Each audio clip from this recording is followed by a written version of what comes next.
I've got just a couple small things.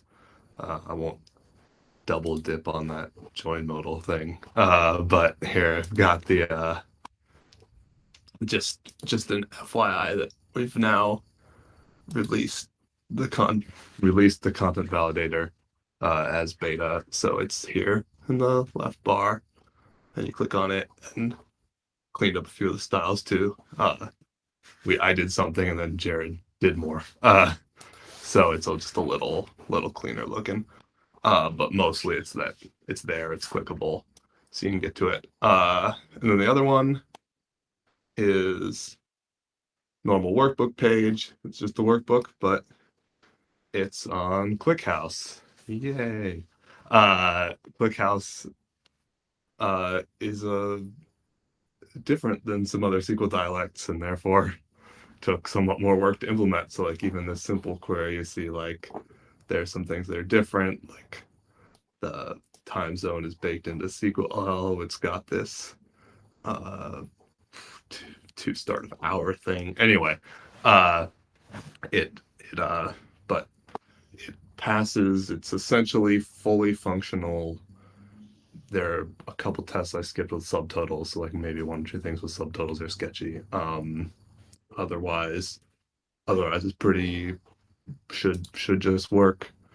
And there's Steven, yeah. should we start building like a dialect support matrix type thing? It so far it's usually, I mean, it doesn't explicitly not support subtotals. They're just Yep. like so like it's literally been easier to just implement all the features than like build the UI for turn something off. Nice. Uh, so like time zones is like almost like forget this, but then figured it out. Because otherwise you'd have to like figure out how to turn all that off. Yep. But so yes, once we start getting to the point where we implement more dialects and we want to move faster and say, forget it, let's not, grind away on this last 80% of work for the 20% of features, then yes. But right now, I think there's not a feature that Kathy or I can't think of a feature that a certain dialect doesn't support. I'm probably forgetting something, but No, that's great. That's even better answer. yeah. Or like really minor things like automatically ordered list tags or something, but like nothing that like you can't click this button in the UI.